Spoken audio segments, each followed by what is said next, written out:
Okay, good evening, everyone. I'd like to call this City Council Community Redevelopment Agency and Finance Authority meeting in order. Today is September 20th, 7:48. 6. Okay, and I will defer now to our city attorney for a report on closed session. Jennifer? Thank you, Mr. Mayor. Council met in closed session. Item A, Councilwoman Hurtado disqualified herself due to the location of her residence on that item. On that item, direction was given, no reportable action was taken. Item B was removed. Item C, D, and E, direction was given, no reportable action was taken. Thank you. Thank you. Okay, I'm going to call to the orders in attendance. Everybody's here? Here. Okay, I'd like to have Mr. Bill Hodge to lead us on the Pledge of Allegiance, please. Okay, everyone please stand. Stand over your heart. Ready? Begin. I pledge allegiance to the flag of the United States of America and to the republic for which it stands, one nation, under God, indivisible, with liberty and justice for all.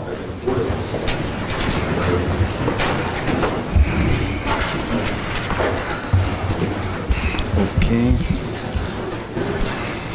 Now, the next item, approval of the agenda. Mr. Mayor, I'd like to pull item 4, 6, and item 16 pulled to continuance.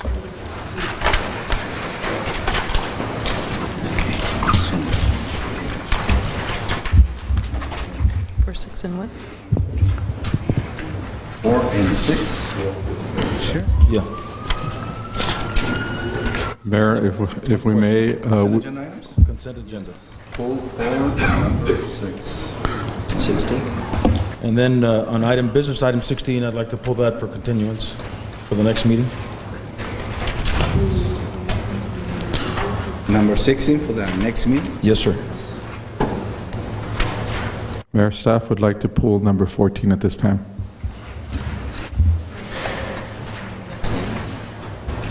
We're not sure.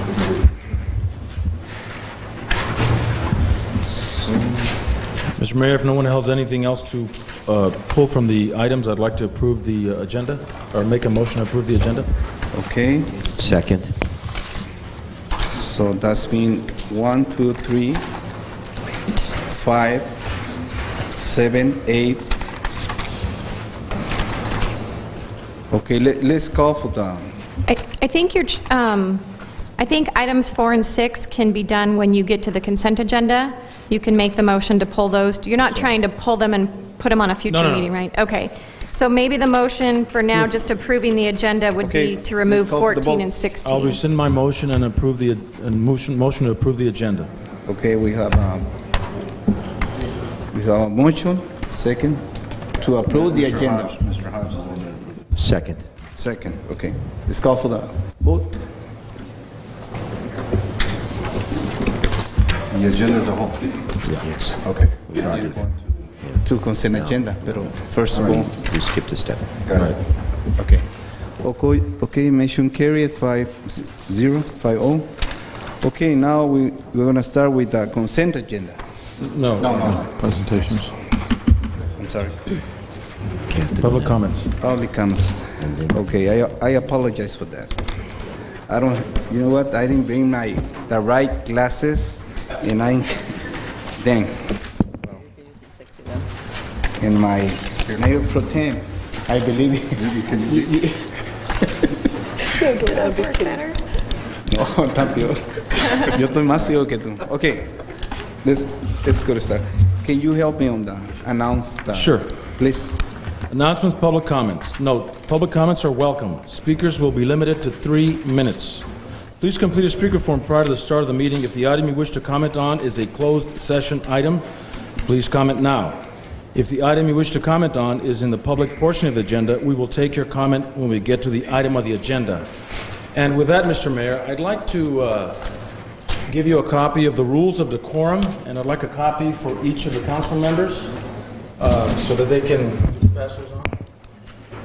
Thank you. And I'd like to just draw your attention to Jennifer, please. City Code 2.04.160, which is Rules of Decorum Enforcement.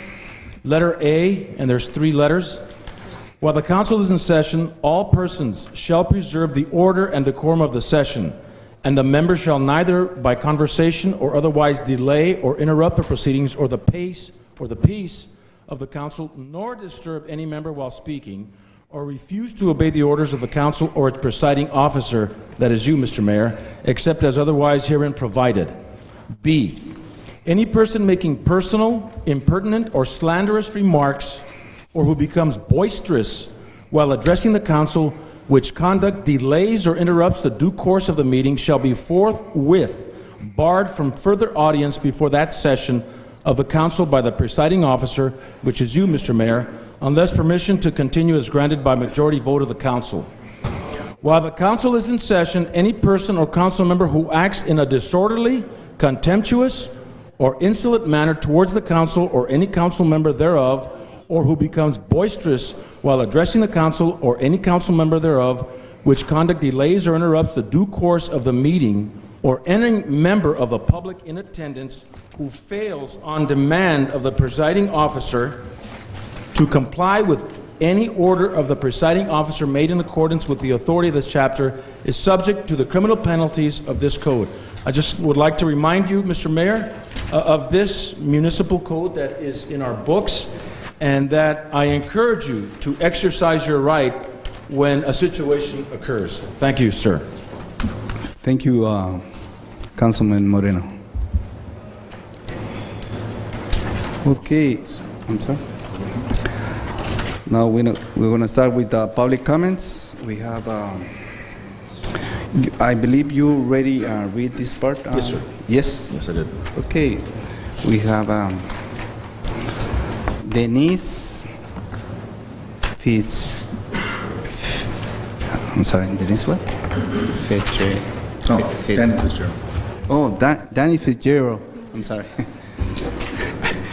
I didn't. A ver si. Aquí están raspados. I've been called many things, but Denise is a first. Anyway, I just wanted to come up here actually wearing 2 different hats, both with the Chamber of Commerce and with the Enterprise Zone. Together we're putting on, sponsored by the Imperial County Workforce Development Board, 2 business roundtables. This is a chance for businesses to be able to talk to the Chamber of Commerce and talk to the officials from the County Workforce Development Office about some of their different labor needs. We've scheduled those. The first one will be Tuesday, October 4th at 7:30 in the morning, and the second one will be the following Tuesday, October 11th at 6 p.m. We're looking to be able to have 10 to 15 businesses in each of these meetings to be able to then get a good idea of what the business needs are here in Calexico and be able to communicate that to the County Workforce Development Office. Thank you, sir. Oh, they will be at the Chamber office. Okay, thank you, Daniel Fitzgerald. Okay, we have here Nick Insunza. This item, is Nick around here? Nick Insunza? No? Okay, okay. Well, this item, I believe Mr. Moreno, did you pull item 16, right? Okay, also Mr. Oscar, item 16? You want to make some comments on this? Okay, good. I want to refute what Mr. Moreno said. That sounds like KK talk. If you look at the Constitution, I'm going to say that. No, but Oscar. I want to say that Yes. the quote that he mentioned, No, Mr. González. it's unconstitutional. Mr. González, vamos a hablar. We are going to talk about No, but only. I want to talk about, I think under public thing I can comment. That's what I want to talk. But right now we are talking about item 16.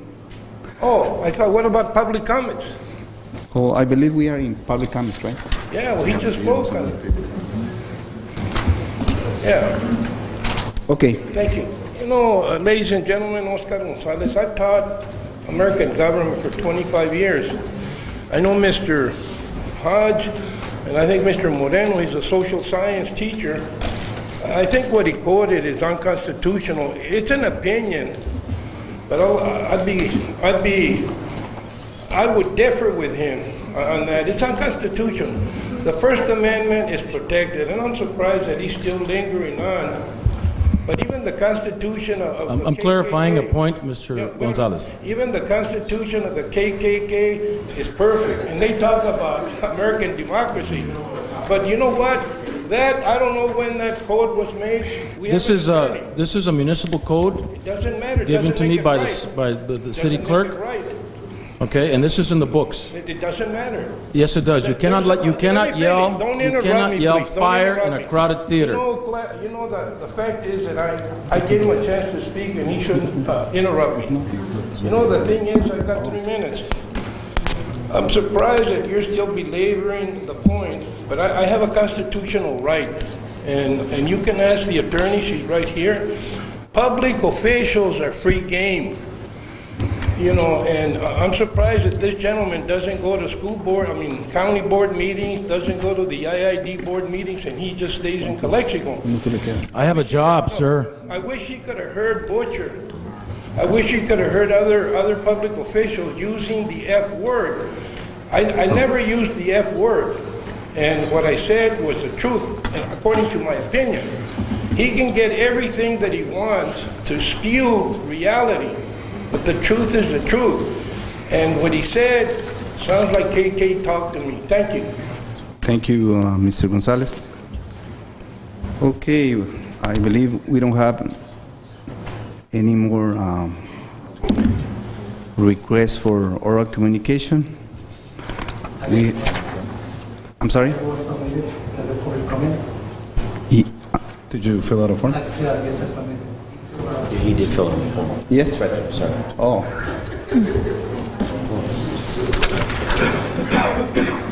Okay, Mr. John King, will you please come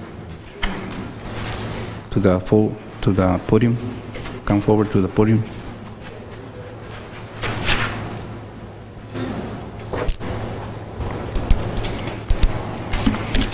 My name is John Kim, Calexico citizens, and I'm standing as a one of the publics. And Calexico Unified School District, they reopened the adult school yesterday, and the southwest side of the Andrade, the De Andrade Junior High School side, and southwest of the corner, that's I believe the Andrade and the 6th Street. Sherman, southeast on Sherman and Encinas. Southeast, I'm sorry. Southeast, Andrade and the Encinas, Encinas and the Sherman. Okay, the corner, I believe the city ordinance, the Encinas side, they cannot park during the days. And we opened the school students, they don't have a place to park the car. And unfortunately, there are the others, they are mostly coming with the car or maybe come together. But anyway, they need a place to park the car over there. I request the city to consider to halting the city ordinance or to some necessary to support the school they can be attend the school without chasing the car to all the residence areas. They have to park the cars in the residence areas if we don't allow to park the car up there. Would you consider that? I'm requesting to the city council to requesting for the support that. Perhaps I can elaborate on Mr. Kim's.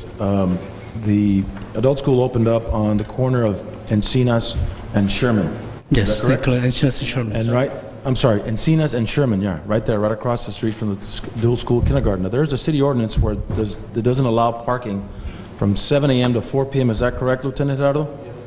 And I believe Mr. Kim is requesting a waiver. Well, I guess school is in session. I'm sure if that's what you're asking. Yes, I'm waiver for the areas and certain times. We're looking at around maybe 100 students. Not all of them drive their cars, but it would create an impact on Encinas as far as parking is concerned. Right now, you cannot park there between 7 a.m. and 4 p.m. Monday through Fridays.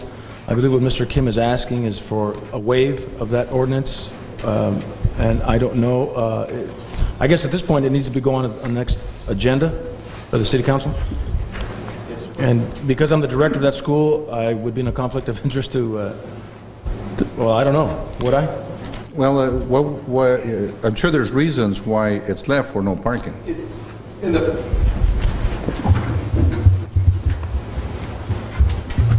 Lieutenant Gerardo, Calexico Police Department. In the past, we've had issues with people that were just parking there, and the children, it was an unsafe area for the children to park and cross the street because they weren't using the crosswalk during the time. We can revisit that. I already had told, Mr. Moreno had called me about that, and we were going to look at it again and then probably do a staff report, either recommending that we revisit that ordinance and just let them park there down in Encinas, which would be just on the west side of Encinas, not the east side in front of the school. Right. Well, the other, isn't the west side in front of the Anza? No, it's behind the Anza. The Anza faces Blair, and Encinas is behind the Anza. Right. Oh, right. There's no drop-off point there for any children whatsoever. No. Well, if it's not a safety issue. Well, it was in the past because the people would just cross the street, and Encinas Avenue is a wide street where vehicles travel, at 25 miles per hour. So the kids, the parents would let the kids get off on the sidewalk side, and the kids would just run out into traffic. So I believe we need to revisit that city ordinance. Yeah, it's an ordinance issue. Because the people deserve to look for a parking space, and there's probably around 20 space that the people don't use on that area. And also, Mr. Mayor, I think that with seeing the cars parked there, I guess it may give the parents a green light to leave their kids on that side of the street too, which may also cause some confusion. Yeah, well, Did you think about that? yeah. We just got to look at it. It should be no problem, but like I said, we want to make sure that, all the safety stuff is, like I said, kids will run out across the street.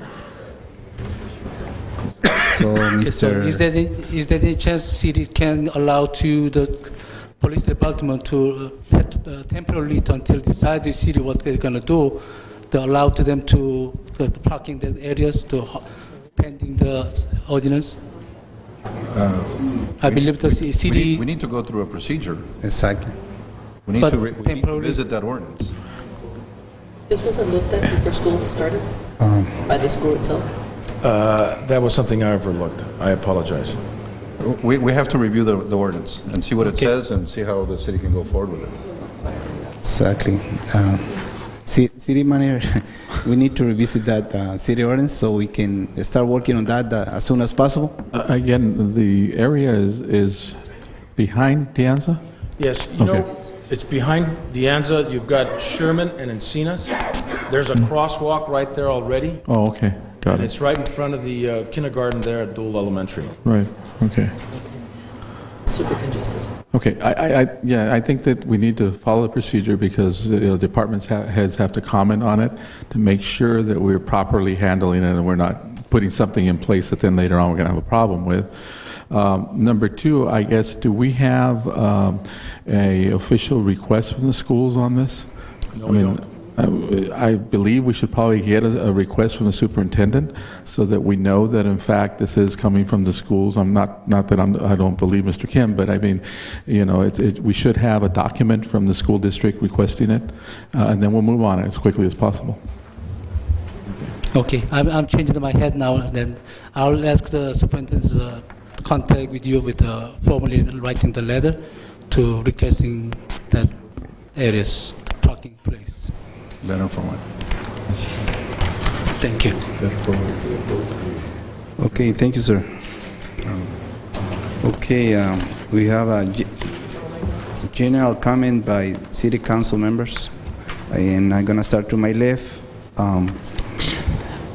Bill Hush, Council Bill Hush, do you have comments? Yes, sir. Thank you, Mr. Mayor.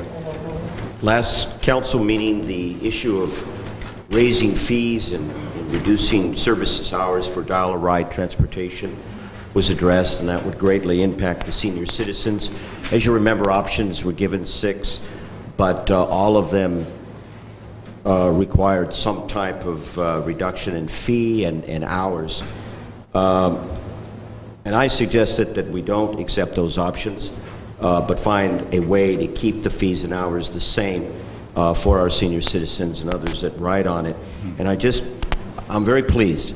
I just want to thank Mr. Nick Finley and his staff for expediting that request, and I want to thank Measure H for helping in the funding of Dial-A-Ride. If I understood, and excellent reporting, if I understood the facts there, that the problem has been solved, right? We found some money, at least temporarily? Well, Or you Measure wanna H, elaborate on that? if I remember correctly, I'm sorry. is that Measure H is going to be recommending it. So they will be providing the recommendation, and of course, we'll go through the procedure where they'll approve their minutes, and then it'll be up to the council to approve it. Yes, I understand that. So anyway, but thank you. Thank you very much. That's it. That's it. Thank you, Mr. Hodge. Council Moreno? Yes, thank you, Mr. Mayor.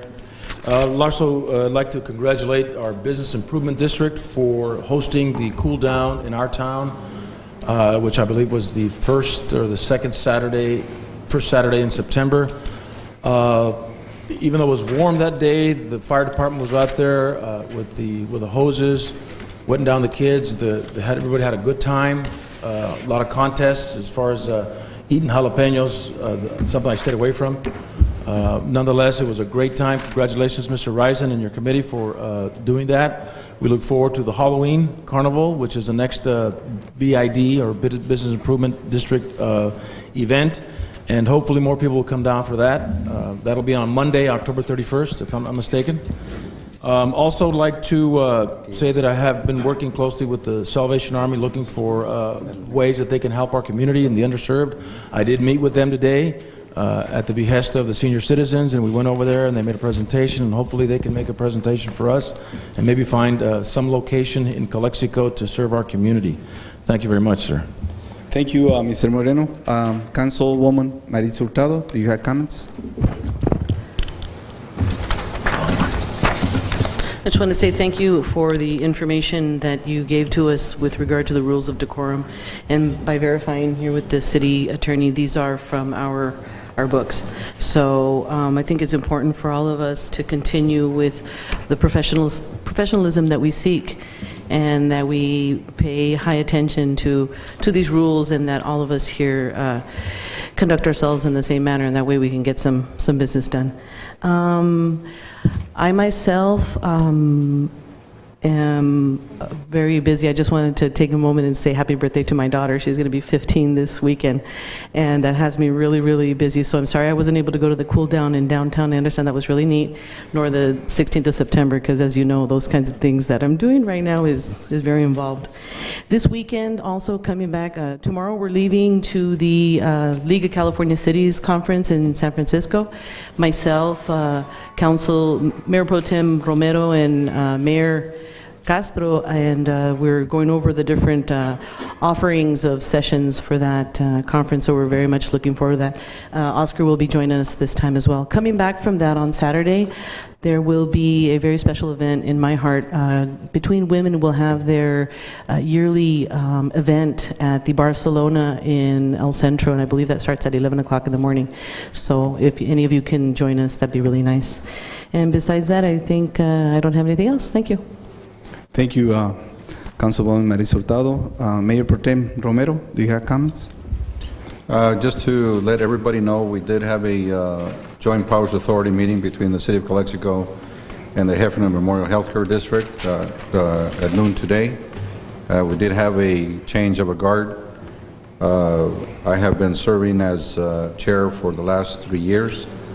The new chair will be Silvia Bernal, who serves with the Heffernan Memorial Healthcare District, and the vice chair will be served by Mayor Luis Castro.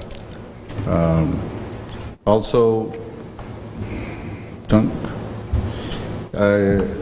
City Manager Rodriguez, it's still, I was waiting for some information on the Cole Road between Highway 111 and Martin Luther King. I understand there's going to be some information provided maybe at the next meeting. I believe we're shooting for the next meeting, yes. Okay, great.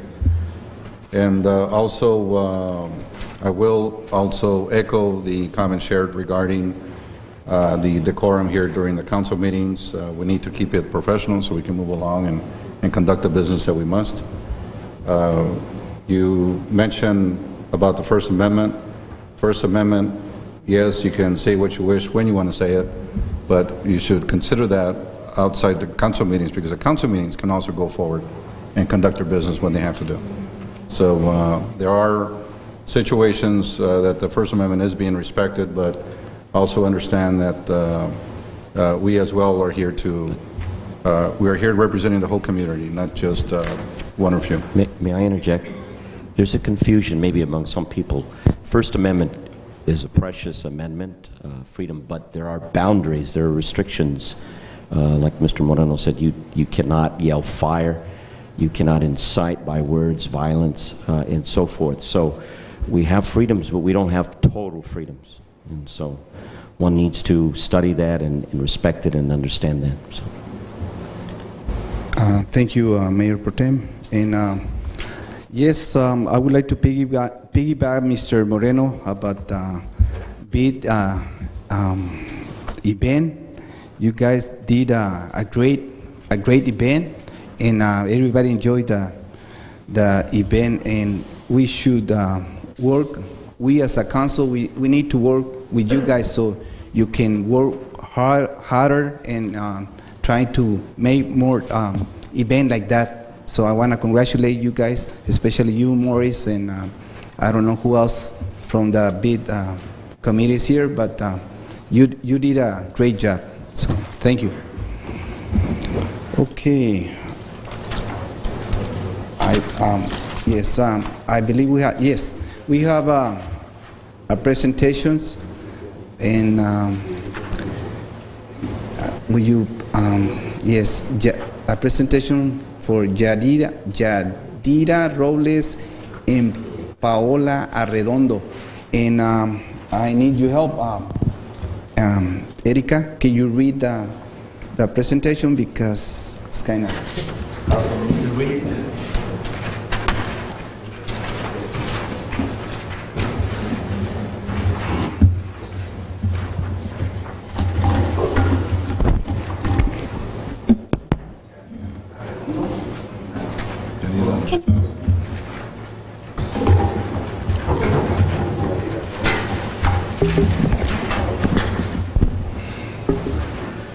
This is a mayoral recognition award presented to Yadira Robles and Paola Arredondo this 20th day of September 2011 in recognition of your initiative in pursuing and gathering information on health services available in Imperial County and Mexicali, Mexico.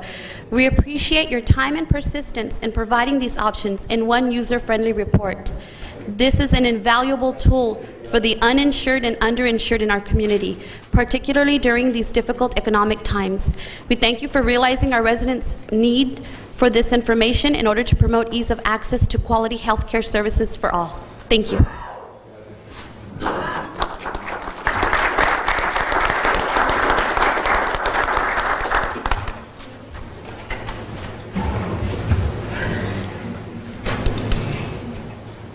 Okay, next item, consent agenda.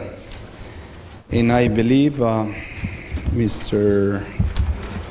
Moreno called number 4, number 6, and number 16. No, and 16 to 16. continue. We're on the consent right now. We are in the consent agenda Right, but can I pull item 16 to continue? for the next That was council under meeting. Yes, sir. Yes, can we do that, Mr.? Madam City Attorney, can I do that? You can do that. Okay. Yes, okay. If the majority of council agrees with that, obviously. I don't have nothing against that, so. Sure. Yes? Yes, I believe.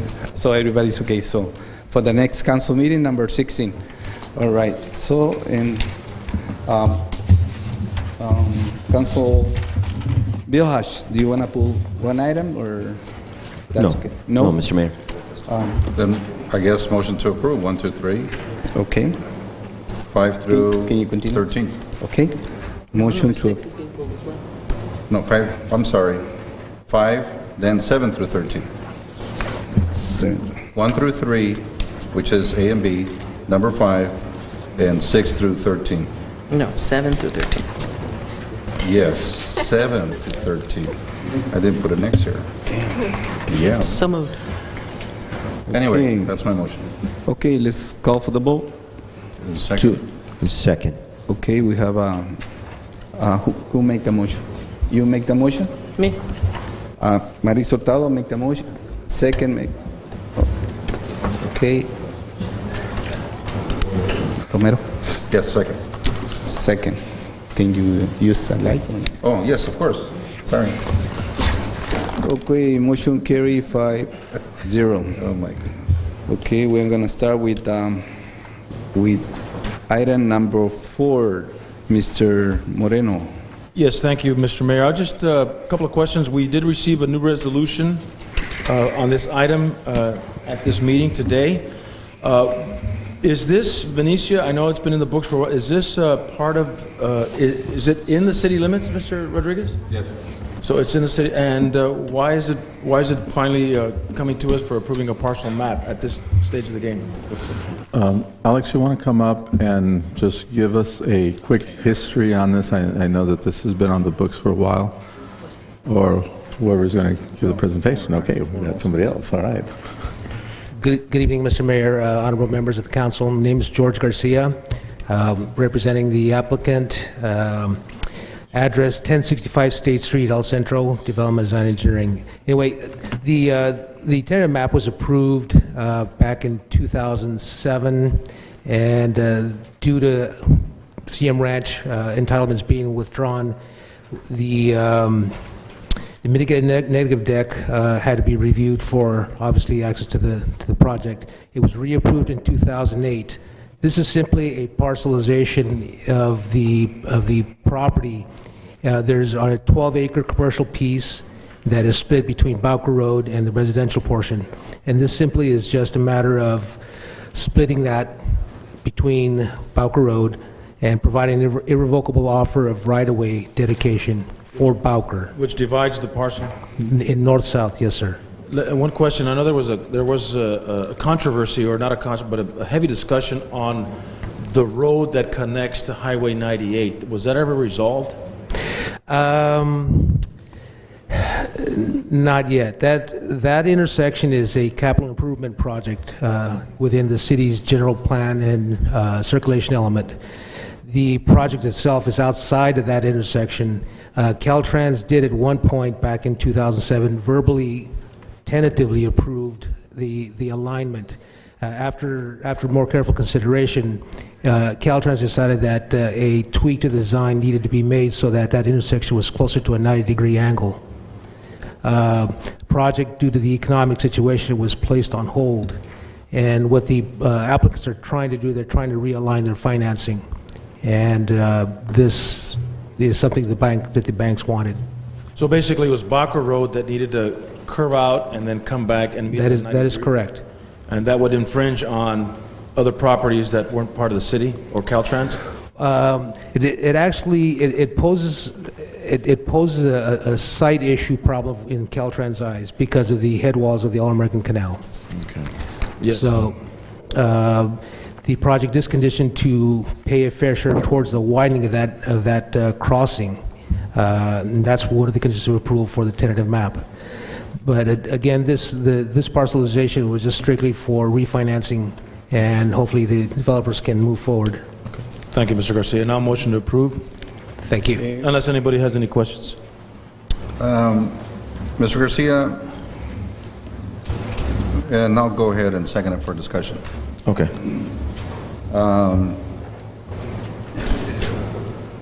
I did have a meeting with our engineer, Mr. Alex, I'm sorry, Espinosa. And he explained that how this loop was going to occur. Now, that loop also goes into other property, not just Caltrans, not just city, but somebody else's property, private property, besides the canal itself. The loop is entirely within the project. The portion, the north boundary of the project is along the north bank of the All-American Canal. And there's a very small portion that's within Caltrans right-of-way. And that's where the connection would be made. What is the other, you mentioned that the benefit is for financial reasons. Yes, sir. Can you please clarify? You had one parcel. Yes, sir. Now you're going to switch it into two parcels. Yes, sir. And you're referring to the financial, are you looking to, what, finance both independently, finance one first, and finance the second one? What are you looking to do? Finance them independently. Finance them independently? Yes. This will be a process that that it will be recorded as such. Is there anything else that the city of Calexico should also be concerned with, since this is going to be recorded with the county, correct? For land use. Yes, and remember that all we're doing is a parcel split here. That's all we're doing. That's all we're it's not doing. into the final map at all. We have a tentative, we're doing a parcel map split. We still have to go through the final map process. Are there other projects that have a similar situation as this one that the council or the planning commission has not extended a similar opportunity? No,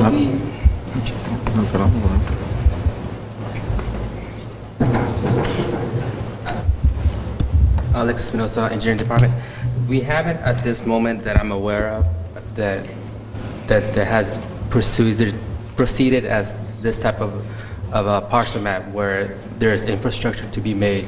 There's been instances where a parcel map has been divided into two lots where infrastructure was already in the surrounding areas. At this given area, there's no infrastructure.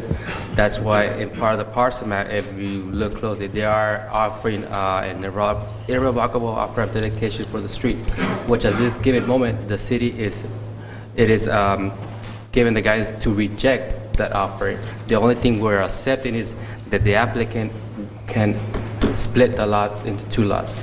That's the only thing we are accepting at this given moment.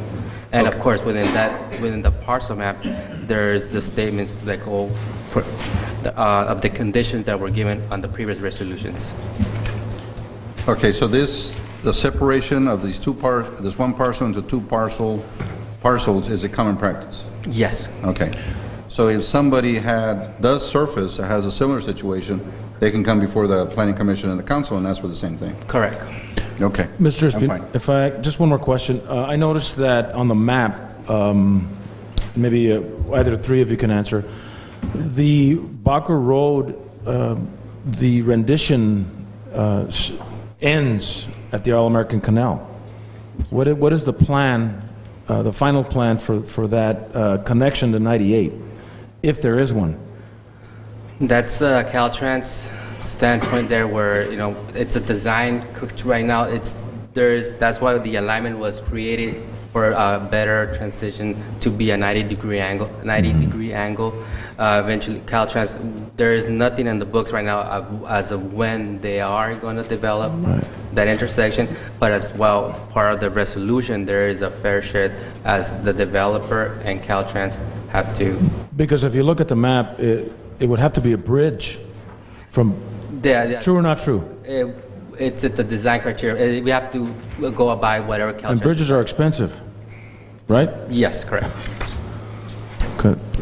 I'm sorry, has that been thought out or? You know what, there's the city and Caltrans, the developer, Alex Peroni, West Mountain Properties, are working. There is a new redesign, And the city's been involved, Caltrans, and they've all agreed to this design. So we continue working on it. There no longer will be the bridge that at one time was thought to be done. But in the great master plan, it might come up. But for now, there is a redesign. It's on the table. And the city, the developer, and Caltrans have been meeting for the past 4 or 5 months on this. And a little history on the development. There's a commercial, they want to have that commercial piece, which is 13 acres, and they have the other piece, which will be 244 residential lots, which at this time we are working with Caltrans, the city, on developing the 240 residential lots. So that's going to come first, and the commercial would come second? No, the commercial would come first, Okay. and then the residential. There was But go ahead, I'm sorry. Yeah, but we are working on the two simultaneously right now. So. Okay, and then there was also talk of an anchor store at that commercial Exactly, property. and that's Anchor. why we would like to do the commercial part first. Okay. And as we are speaking, we're dealing on that. Okay. Well, thank you, Mr. Peroni. Thank you. I have no questions, Mr. Mayor. I move to approve. Okay, we have a motion. And there was a second.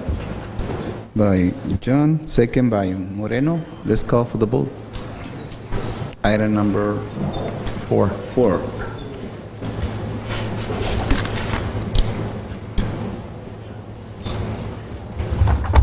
Okay, motion carry 5-0. Okay, item number 6. I believe you pulled that, Mr. Yeah. Moreno? I'm looking at this approval for a card room. Is this in any way, shape, or form related to the casino? No. Okay. And we've had card rooms in the past here, haven't we? Yes, we have, and obviously the biggest issue is, this is less than 5 tables, I believe, and therefore, we might as well legitimize and recognize and make them, regulate them, and get our fair share versus them doing it in the back room, and we don't get anything, and we don't regulate them. Okay. And no alcohol be permitted? Is that part of the permit? Shucks. I'm just kidding. Motion to approve. Okay, we have a motion. Second. We have a motion by Moreno. We have a second by Councilman Hatch. Let's call for the vote.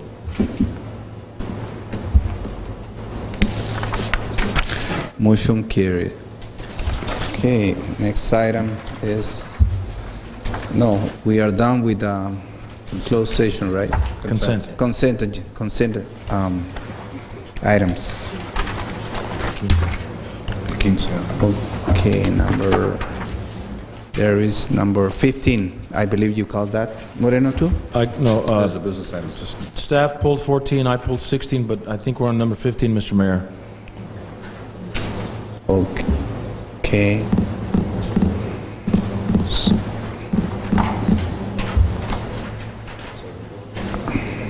Who called 14? I think staff had pulled 14? Yes, we pulled 14. Yeah, city manager pulled. City manager, you go. Okay, can you... No, para otra junta. Okay, and number 16, you call number 16. I'm Pulled sorry. 16 for Pulled. continuance at the Okay, next thank you. first Okay. meeting in October. So we have item number 15, elimination and modification and reaffirmation of ordinance number 912 regarding vending vehicles and stands. Okay, can you give us more information about this 912 city ordinance, Mr. Oscar Rodriguez? This is in reference to Chapter 5.84.010, and this is an item that seems to regularly revisit. We provided some backup information where the last time that we could find that you revisited was June 17th of 2008. And at that time, it just basically allowed certain stands to continue to operate until such time as the ordinance was to be amended. That has not come back, and now it's resurfacing. And the issue here is we have a designated area, which is allowed to be designated and has been designated per that section C, and we give you the backup, and it reads, all the residential zones within the city except areas designated by the city manager for servicing institutional sites within the resident areas. Those are an exception where you can designate an area and allow the lunch wagons or vending vehicles to provide service. This, as you know, is an area on Belcher between Encinas and Dole Street that has been active for a while, where during the lunch hour it basically services the students at the high school and provides services to them during the lunch hour. The issue has risen again in reference to the requirements of this section and whether or not the city should continue this practice, given also that the school district has advises that they do not believe they should, or advises they will not take any liability for the services that are being provided there. We had a conversation today, the city attorney and myself, with the superintendent, in which he advised us that, I guess the wording is he didn't care whether the vehicles were there or not, whether the lunch wagons were there or not. And then we understand that it's also an issue of liability, so we certainly understand that position. So tonight we're coming to you asking for guidance in reference to the policy, in reference to whether you want to eliminate the policy, modify the policy, or continue with the policy. And we're suggesting, if you want to continue with the policy, that there's certain recommendations that we are making in our staff report in order to make it clearer when we approve these items as to under what guidelines we're approving. So there's 6 recommendations that we're making if you so desire to continue with this policy. Obviously, there's arguments on both sides, and obviously that's why it's on the agenda, so that you can hear from the public as to what the arguments are on both sides of the coin, and then you can give staff direction as to what your policy is going to be so that we can move forward and enforce it. So with that, I'll be happy to answer any particular comments in reference to it. And certainly, we were hoping to get public comments to provide you with some guidance. I have a question, Mr. Mayor. Okay. I was approached by an individual that wanted to know why the mobile vehicles were not paying their fair share, quote unquote. I'm not sure what that meant. I'm not sure if that particular individual spoke to you, but I want to know more about that. As far, and I think you mentioned on number 1 with a special permit for a year. I'm not sure what the vendors are paying. I know for a fact that I've worked closely with the vendors while I was at the high school as an administrator, and it was always working very smoothly out there. Students, because we have an open campus, are tempted to leave campus and not come back. With the vendors there, they were more likely to stay and continue after lunch, going to their classes. So there's 2 issues here, and the only issue is that the fair share concept. I'm not sure what he meant by that, but that is what was brought to my attention. I don't know how to elaborate on that, but I defer to you on this one. Okay, well, I think that the arguments that I have heard is, on one side of the coin is exactly what you've said, and that is it provides a service to these students so they don't have to go off campus, and therefore the concern is that if they go off campus they don't have enough time, they don't return on time, and it creates other issues. On the other side of the coin, we've heard the arguments from business people who have establishments in the area that are basically saying, you know, we have to compete with these people, and they come in and they're right next to the school, and we have to pay property taxes, we have to pay other type of taxes, and these particular vending vehicles come in, establish, and they don't have property taxes to pay, for one, because they're mobile. And we're having to compete against them. So that's the other side of the coin, the arguments that we've heard. Both are good arguments, obviously, and that's why we're here, to basically seek some direction from council as to what their policy is going to be, and hopefully get some input from the public. Okay, any comment from you? When you said one of the decisions we can make is to continue the policy, is that, I mean, there are aspects to that, but one aspect is to allow vendors to sell on, what did you say, quote unquote, institutional? The ordinance allows us to provide a designated area, to designate an area if in fact they are servicing institutional sites. In this particular case, we're servicing the schools. The institutional sites is the school, so there's a benefit, and that's why the designated area was designated. But it's certainly, at this point, it is at the option of the city manager. I provided you some copies of past city managers and their approvals. One of the recommendation that we're making to you, if you so desire to continue with this, is that all designated areas should be approved by the council. And the reason that we're suggesting that, one, is because it's policy, but number two is so you get plenty of public input when you designate one of these areas. And we don't get criticized for whoever is designating, doing it in a vacuum. And so that's why we provided that recommendation. And Oscar, clarification here. What you have here as background is recommendation to continue with the ordinance, but with these specific areas of modification? If you so desire to continue, we're asking you to consider these modifications. To continue with this ordinance? Yeah, if you so desire. That's your prerogative, whether you decide to continue or not.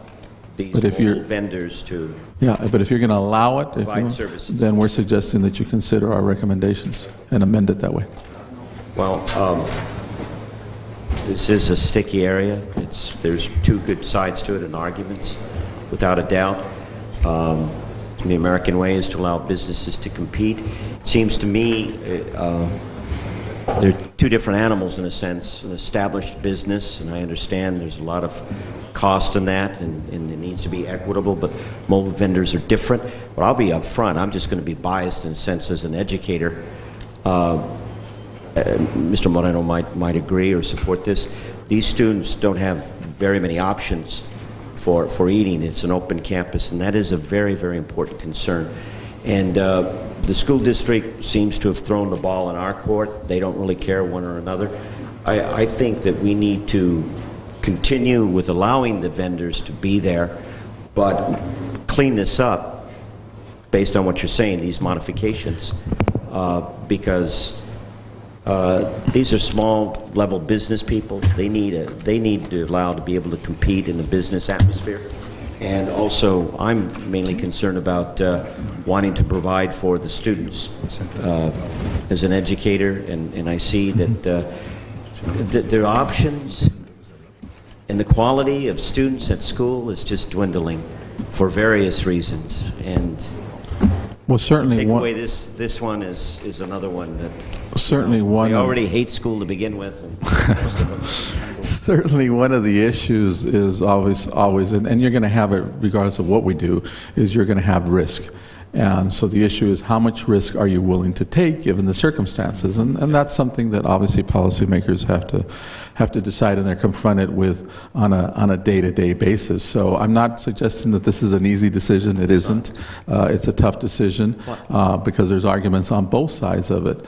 But certainly another thing that I would ask you to consider, and I don't want to make the decision, and lead you one way or the other because I don't think we've heard from the public, but, there is another possibility that you decide, if you so desire to continue it, that you put a time limit on it and say, we will work something out with the district so that next year it won't be on a public street. And we work something out with the district. I think that's a good idea. And we're looking at the population of 2,000 students at the high school plus, 2,000 plus. 2,000. Not all of them eat on site. So this is generating revenue for the businesses. But at the same time, the other side of the coin is the established business that pays the other fees for, having the restrooms and having all this other stuff, all the amenities, if you will. I'm disappointed that a lot of the people that brought this up at the last meeting are not here today. Maybe they're selling out of their vending wagons. I don't know. But I I would like to think maybe perhaps put it to a public hearing if that is the right thing to do at this point, and really get input from both sides before we make a decision. I know we do have a vendor that's sitting out there that, ¿verdad? Ms. Chief, right? He's a vendor, and I know that he sells his quality products to the kids. And I don't know if he may want to say something at this time. Meanwhile, he makes his way up here. I read in my notes before today's meeting that, aren't they charged $900, I think, for a permit? And then the other was, how do ice cream trucks, are they grouped together also with these rules? There is a different section for them. There's a different section Because for they the rove around the city. Because they're mentioned here. Not after the ice cream Under trucks. the 5.84.010, it does specifically say ice cream. Soy el de Ice Cream Truck de la High School. Disculpen que no les hablo inglés, no sé mucho, pero vengo representando a los paleteros y a Martín el taquero. Lo que he escuchado, lo poquito que entiendo, están discutiendo cuando los jóvenes salen de la escuela, que van al lonche y regresan. En primer lugar, uno como de Ice Cream Truck mira muchas cosas en los jóvenes que los papás ni las mamás saben, y uno trata de cuidarlos a ellos. Yo como paletero me preocupo más por la seguridad de los jóvenes que por lo que yo estoy vendiendo. ¿Por qué? Porque de hace 6 años para acá que yo me hice paletero y me metí a Calexico, he visto muchos cambios en Dianza y en High School. ¿Por qué? Porque lo que hago y lo que hacemos nosotros, tenemos una comunicación con los policías, con los prater, con el director, porque muchas de las veces ellos no tienen tiempo de cuidar a los jóvenes afuera o el tiempo no les alcanza y nosotros miramos todo lo que pasa.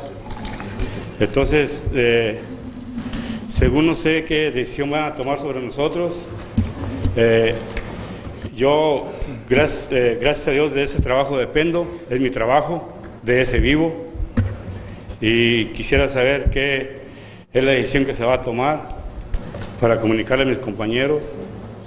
Y hay muchas cosas por comunicarse a usted. Yo nunca he venido a estas juntas, porque yo nunca me daba cuenta de lo que pasaba, me decían otras personas, pero hoy me atreví a venir para escuchar. Y lo que estoy escuchando, lo poquito que sé, están hablando de una decisión que se va a tomar con los troques de la high school, con los jóvenes, con todas esas cosas. Ok, gracias. ¿Cuál es tu nombre? Manuel Jiménez. Manuel Jiménez, gracias. Okay, one of the things that was mentioned a little while ago, which you mentioned, City Manager Rodriguez, is that the school district really doesn't care. Yes, they do. Ask them to put these vehicles on their property, they'll say no way. Ask them to park these vehicles on their side of the street, they'll say no way. So they do care. So we eliminate that argument that the school district doesn't really care about this. Just a clarification, they don't care on that particular designated area.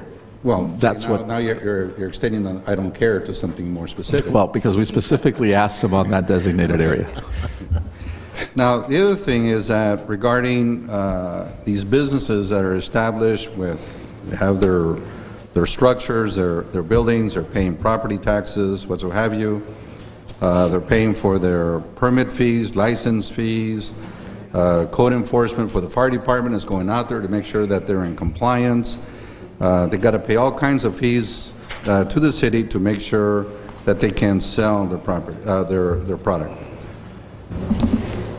While they're doing this on property that they're paying all these taxes, these meals and wheels, whatever other terms are out there for them, they're using city-owned property to conduct their business so they can make a dollar. Now, times are tough, and everybody should have an opportunity to try to generate as much income as they can for themselves and their family. There's no argument for that one. But there's a liability issue here that cannot be ignored. And yes, there's a huge convenience for the students that as if when there's a break in the school, that they have a place to go eat. If they don't like the school meals or the facilities of the school are not adequate, then that's an issue for the school to resolve and to get it corrected. One of the older versions of the ordinances here, it says here, even signed by former Mayor Richard Ortega, is that they be about 300 yards away from the institution. Then you also have a situation where this area is where they're doing this service is that you're blocking the street. Now, one would think, well, that's no big deal. It's just a short strip.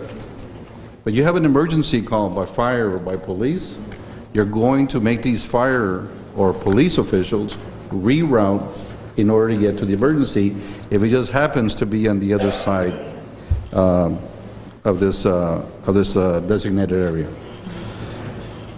I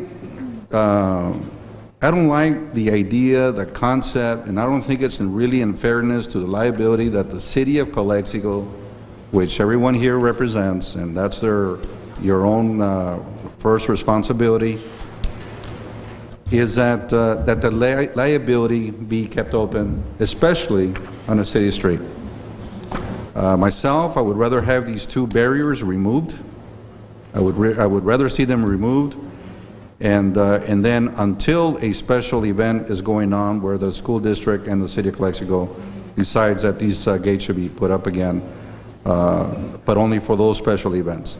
But on a daily basis, where the street is blocked off, where these meals and wheels are providing a service, mind you, at the expense of the community, of the citizens who own the streets. It's a risk issue. Now, one of the things is that if the school really doesn't care, then why not allow them to get on their own property? I'll tell you why. For liability issues. But here, you're talking about that's okay, school district, you don't want to hold on, you don't want to services, you don't want to provide the service because of liability issues, don't worry, the city will. It's not right, it's not correct. Now, can there be a share in the liability issue? Yes, they can. One of the things that way to get these units off the street, off the main street anyway, is, for example, you have Crummett Park that is fenced in, property of the city of Calexico. In a joint deal, and I agree with former Mayor Moreno, who said that maybe we should put this into a public session, is where the school and the city share in the control of who is going in and who is not within the fenced area. Now, the whole purpose of the Meals on Wheels in this section is to provide a service, which is the food, for the children that are going to the high school.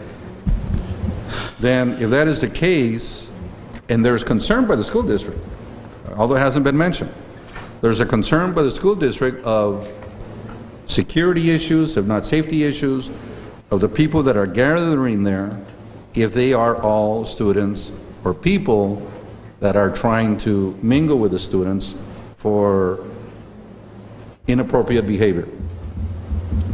Why not use it if you want to hold on to, if you want to continue where the city does provide some kind of leeway to provide the service to the students, then let's use the Crummett Park.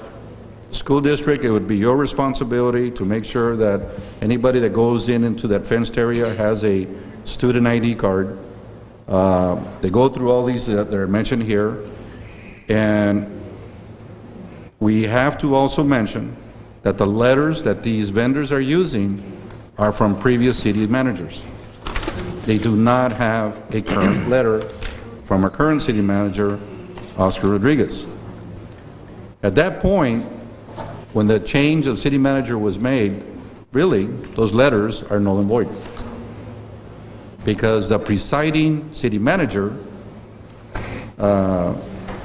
is no longer here, or the presiding city manager was not the one that affixed those signatures and gave those permissions. There is a fair share here in the conditions. I do have a lot of concern. It's also part of the responsibility of educating our students when it comes to liability, is that you have to understand that certain things can be done and certain things cannot be done.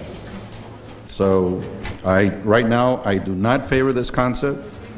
I will favor the concept if we move forward on a future council session as a public, under public session. Public hearing. Public hearing, thank you.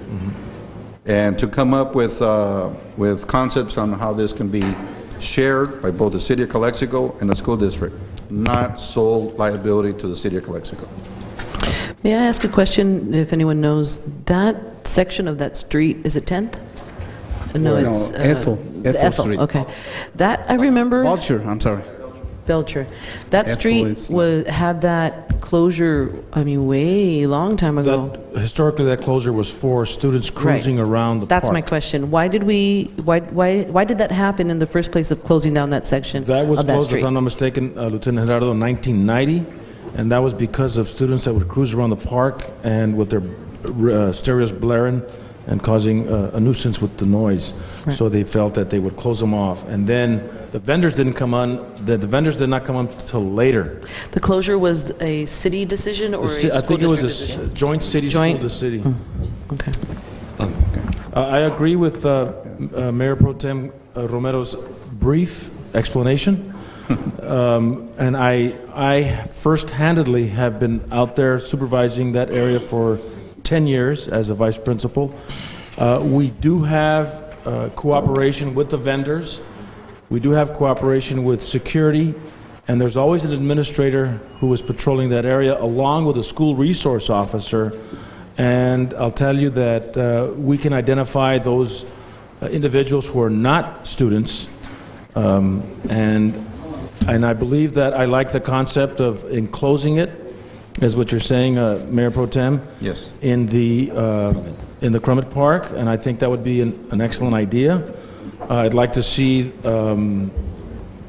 perhaps an ordinance, and I think it's already in there, of cleaning the area after the lunchtime. I'm not sure if the litter issue was brought up, but I know that a lot of these vendors do pick up the trash that the students leave behind before they depart.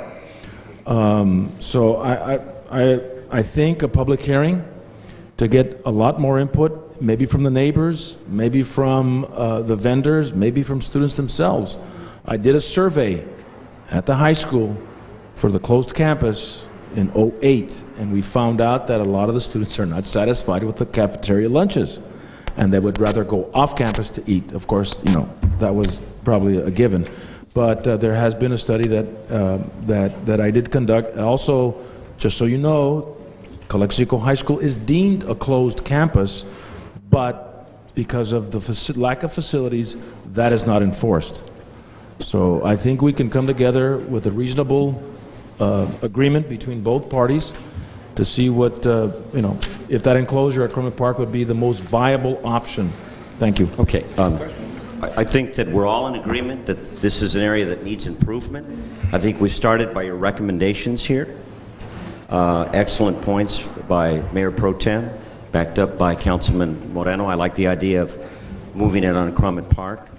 I don't care how we work this out. We need to improve it. For me, as long as we don't disrupt the service to these children. I don't want that to happen if we can avoid it. If we have to for a while, fine, but we get back on track as soon as possible. Liability, this is a general feeling. Lawyers, liability, I'm prudent about that. That's extremely important. But my Lord, we can lawyer ourselves out in liability where we minimize the quality of life forever. Also, the little guy, the vendor, the mobile vendor, maybe I'm wrong. seems like the little business guy we seem to pick on, the Casa de Cambios. I mean, that's sort of like me, like we're concerned about Walmart versus Tony's Market. I think they should be allowed to exist, but I think there is definite room for improvement for these requirements to hold them more accountable and protect the safety and health of our children. So I think we're moving in the right direction. But I want us to be. I think it's a priority that we try very hard not to disrupt this service to these children. They have very few options. The cafeteria is horrible, and so we need to think about them as we're moving along on this. It's kind of harsh, isn't it? Horrible. I mean, it's bad. It's bad. I side with the kids. It's not that bad. It's bad, John. It's not that bad. My kids, they eat it at my school. Okay, Mr. Gonzalez, you have I comments? was the first hot dog vendor in Imperial Valley to get a permit to sell hot dogs off of vending, mobile card in 1986, and I did it for 10 years. That's a lucrative business. When we were there at the high school and also at the inside, we made $200 an hour at each location. So I didn't did it for 10 years, but especially when Alex Armenta was there, he gave us a permit. And I agree basically with Mr. Romero. Romero. I think you spoke very eloquently and with very good legal points. No, really. I think the issue of whether we stop service, whether the school district, it seems to me, whether the school district takes liability or not, if somebody gets sued, you better believe they're going to sue the city and they're going to sue the school district. I think the issue is security, safety, and what is the formula for that? Having those guys with insurance, as we had, because let's say, for example, a mobile card may or may not seem significant, but if it explodes, you have to have insurance. If one of those cards, God willing, it hasn't happened, but it can happen. And you know what, talking about inappropriate, yes, there is inappropriate behavior. I taught also at the high school as a sub, and you know what, it got harder and harder for me the older you got, And I think yes, there are, and you don't have enough security or proctors to supervise. And when you have over 2,000 kids and most of them, as a matter of fact, you need more vendors. You need more vendors to be able to, the supply and demand. I don't think we should stop it because this is capitalism. They need the ability to eat. But I think you need to have input from the neighbors. My house is at 844 Encanto Terrace, and it's still my house.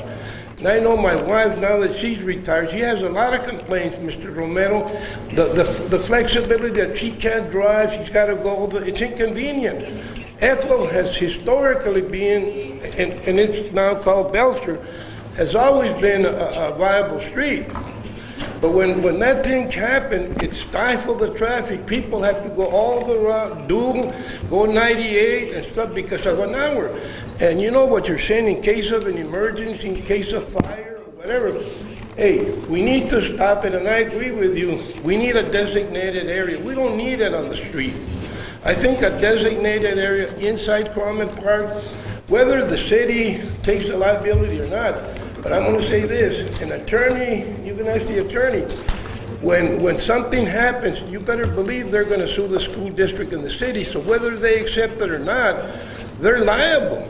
And you know that the people around, you need to hear people like my wife who lives at, my daughter that lives at that home.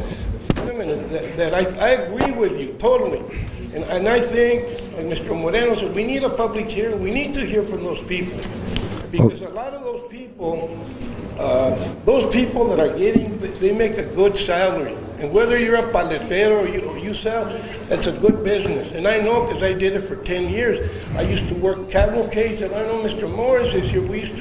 I had trouble on 1st Street and 2nd Street. Thank you, Mr. Gonzalez. We have more people who's waiting for. So I'm in favor of that. Thank you. But I think it needs to be regulated. Willie Hermosillo, will you please come? Let me conclude, Mr. Moreno. I think in conclusion, we need to better monitor We need a public hearing. I don't think you guys need to take action tonight, but I think we need action there because the city's liable. Thank you, Mr. Gonzalez. William Hermosillo, will you please come to the podium? Guillermo Hermosillo, 1196 Margarita. You know, there's vendors, mobile vendors all over the country. I don't know if you guys ever noticed. There is. We're not talking about all over the country. Okay. Just here. Well, this is Calexico. Just between those two These streets. mobile vendors are, I believe they can only park there for 45 minutes. People are complaining about property tax. How much can property tax be for 45 minutes they park to sell their products? The next thing we know, you're gonna regulate, you're gonna regulate commercial trucks coming into the city. No, we're not. And unloading and taxis unloading because it's a liability to the city. Think about it. You can't regulate everything. Imagine when a taxi company, somebody falls on the sidewalk, it's a liability to the city. Don't let any taxis in the city of Calexico. That's correct. It's the You made a same correct issue. statement. It's a liability to the city. Yes, everything's a liability to the city. If a sidewalk's cracked, and somebody trips, how many lawsuits do we get a year from somebody tripping on a cracked sidewalk? And that's why you have to limit those liabilities. By picking on the vendors and having a public hearing. Yes. When there's already an ordinance in place. And it's been there for quite some time. These issues have come up before. There was a vendor on Imperial. It does not permit it. The ordinance permits it under certain guidelines. It's not an automatic. Okay, so now it's going to be changed. No, that's what the public hearing is going to be for. Clarified. To get the feedback from the community. Don't you want to hear what the community has to say? I am the community. I know, but don't you want it where it's a community-wide issue? Okay, well, we'll see you at the community hearing. meeting. Yes. Thank you. ¿Quiere hablar, por favor? Están hablando sobre los pagos que se tienen que contribuir para la información del señor. Nosotros tenemos aseguranza, tenemos todo lo que los requisitos de la ciudad. Estamos pagando una cantidad suficiente, más que cualquier tienda, Tony's Market, Sun Market, Taquero. Nosotros estamos pagando una cantidad de $920 al año cuando somos un carro ambulante. Está hablando de seguridad. La seguridad es lo que queremos proteger más como nosotros como vendedores. La protección de los jóvenes de la escuela, de los niños que andan en la calle, cuando estamos en el momento de vender. ¿Por qué? Porque, como dijo Joan Moreno, todo el tiempo están 2, 3 personas alrededor de nosotros cuidándonos y nosotros cuidándolos a ellos. Como habla el señor de los autobuses que vienen de la ciudad. Los autobuses de la ciudad, ¿cómo vienen? ¿Cómo levantan la gente en la calle? Yo los he mirado. A mí, yo fui chofer de bus por muchos años. Una regla para mí de un Highway Patrol, recoger a una persona como lo hacen aquí, es contra la ley. ¿Por qué? Porque si vamos a reglas, la regla de los juegos, de los autobuses, es más delicada, o ponle que sea igual de la comida. Por eso hay que proteger todas esas cosas. ¿Sí me entiendes? Yo miro muy injusto que a nosotros, como pequeños vendedores, que queremos trabajar, no nos vamos a hacer millonarios, queremos trabajar, queremos proteger. Yo quiero proteger a los alumnos y cuidarlos, porque a eso me dedico, más que de vendedor, a eso me dedico, a cuidarlos. Si miro algo mal, estoy encima de ellos, protegiéndolos. Aunque no son mis hijos, ni los conozco ahí en la escuela, pero a eso me dedico más, a cuidarlos, a ver que no anden en drogas, que no compren esto, que no compren aquello. ¿Por qué? Porque hay muchas personas que no se arriman. ¿Por qué? Porque están los prates, están los cuidadores ahí y los protegen. Pero hay muchas personas que vino una persona aquí, le voy a decir nombre, el Cali Gas, porque no pudo pasar un día, se molestó. Esa persona, ¿por qué se molestó? Porque puso su negocio y no puede vender. ¿Yo qué culpa tengo? Que ponga cosas buenas y que venda bien. ¿Sí me entienden? ¿Yo por qué voy a ir a la tienda del Cali Gas a decirle, hey, vende Dile a los niños que vengan para acá. Si a los niños no les gusta lo que ven de él, ¿cómo van a ir? Ahora, la distancia de la high school al Cali Gas, el peligro que corren los jóvenes en las calles. Y esa es la protección que yo les quiero brindar y que se los vengo a decir aquí. ¿Sí me entiende? Gracias. Gracias. Mr. Manriquez. Efraín Manriquez, 21660 Acuña. Just a clarification, 85% of the catering trucks are ice cream trucks. That means we sell pre-packaged products. We don't have a furnace, we don't have nothing that can harm a kid, except for a refrigerator where these guys store their ice cream, churritos, tostitos, little things. So the security issue or is very, very limited. Like I said, 85% of those, and I'm talking about 7 cars that parks at lunchtime at the high school, are ice cream trucks. Okay, so even that is not required, because when we pay for the city permit, there is a list of requisites. Okay, and we fulfill those requisites. That's why we get that license. So there is no liability insurance listed on those permits, on those requisites, okay? Only the car insurance, like a regular car insurance, that's the only requirement you guys have. So, but if we go beyond that, in my case, I do have a liability insurance, okay? Even though that we sell only pre-packaged ice cream, already packaged, we don't open it, so the liability issue here is very limited for the 85% of the cars. Okay, so that's one point. Regarding the other point, as you guys were mentioning, there are guys here that have been working with kids for more than 10 years. And the streets are always closed, as you know. Kids stay there almost like if they were in campus. Only if you go, I invite you to go one Friday there and see the security problem that we have as a city. When they go on Fridays, when they probably have more money or they want to skip one class or whatever, they cross 98 without any people watching for them. They cross 98 to go Jack in the Box. It's an example. So if we weren't there, that risk will go up. So that's my only point. I think everybody else talk about this issue. We're here like any other small business trying to earn or living here. Like everything else, prices, cost is up, margin is going down, gasoline, it's expensive, and we're still trying to fulfill and do our jobs. Thank you.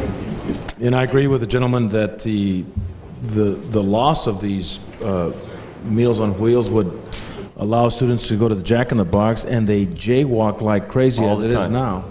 So where's the bigger liability? Yeah, that would be a definite higher. Thank you for that point, sir. What I think that we probably should do is initiate some type of discussions with the school district, because if they're not going to have a variety of offerings in their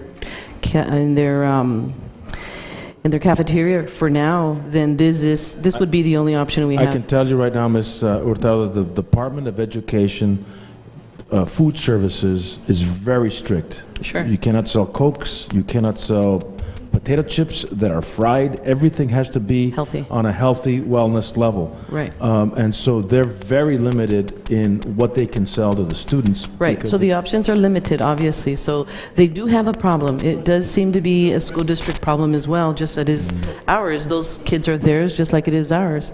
So I was going to suggest that why don't we first have conversations with the school district to see if they would assume some part of this liability, and then have the public. And then probably go and taste the food at the cafeteria just to know. The food's not that bad. Mr. Hodge has got it all wrong. It's not that bad. I've eaten it before, Mr. Hodge. So, in fact, the other day I had chili beans and they were good. What I was going to say also is that there's enough business out there for everyone, and plenty of business. The children should have options. And this is an option, no matter where they're going. It's an option for kids, and obviously it's been working for a long time. Pizza is very popular with the students, and I felt that to entertain the concept of bringing pizza vendors in or other types of hot fast food, it was shot down. But I think we should, I don't know, I like the idea Mr. Romero brought in of keeping it enclosed. I think that in itself speaks volumes of what he's... Closed off the streets. Closed off the streets, exactly, right there. That speaks volumes of what his thinking is, and that is keeping everybody in a safe, secure area, off the streets, etc. So I think this needs further discussion, and I think we need to put it to a public hearing to really get to the bottom, invite the school district. Or have conversations with them previous. Or however you want to do it, Right. Let me, But, okay. go ahead, I'm Did you sorry. finish? I'm finished, sir. Go ahead. Okay. I have a question. Can the school district accommodate 2,000 and plus students to feed them? No. That's my question. No. The cafeteria was built for 400, 500 students in 1956. Okay.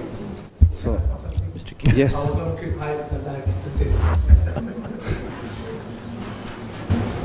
So tú estás en favor de la... Okay, first of all, the first question from the mayor, school doesn't have a capacity to hold over 2,000 kids in the cafeteria. We don't have that size of a cafeteria.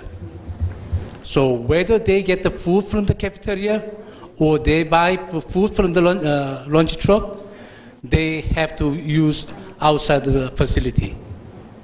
So it doesn't really matter if we have vendors there or not.